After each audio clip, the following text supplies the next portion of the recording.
بزوغ شهر النبوة.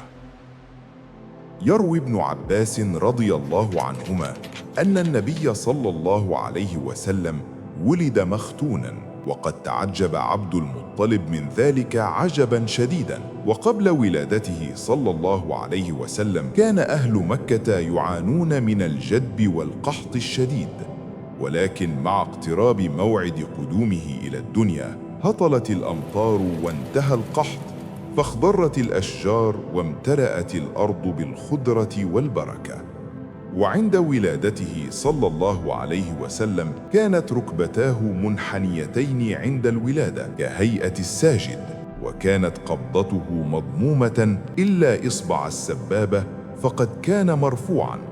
قالت السيدة آمنة: رأيت من نور محمد صلى الله عليه وسلم أعناق الإبل ببصرى.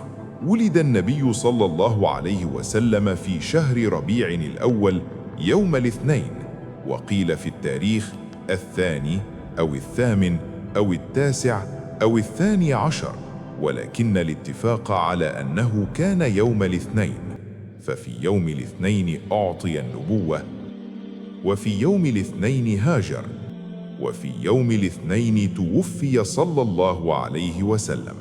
ولد صلى الله عليه وسلم في عام الفيل، وهو العام الذي غزا فيه أبرهة مكة.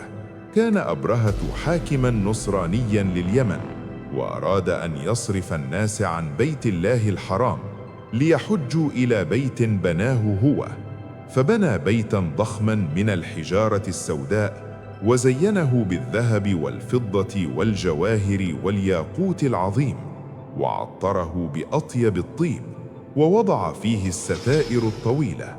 فمالت إليه بعض القبائل وبدأت العبادة هناك. لم يتحمل رجل يدعى نفيل هذا الأمر، فألقى القاذورات في ذلك البيت، فاستشاط أبرهة غضبا وقال: ما فعل هذا إلا عربي غيرة لكعبتهم، لأهدمن الكعبة. فركب فيلا عظيما كان يسمى محمود، ونهب جيشه أموال أهل مكة، وكان من بينها إبل عبد المطلب. فجاء نفيل إلى أبرهة وقال له: إن سيد مكة يريد لقاءك. فدخل عبد المطلب على أبرهة وطالبه بإبله، فتعجب أبرهة أنه لم يتكلم عن الكعبة، فقال عبد المطلب: أنا رب الإبل، وللبيت رب يحميه. صعد عبد المطلب جبل حراء ودعا الله: اللهم احمي بيتك.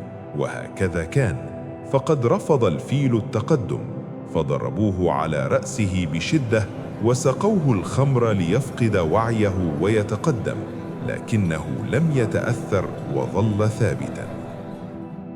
نهاية أبرهة.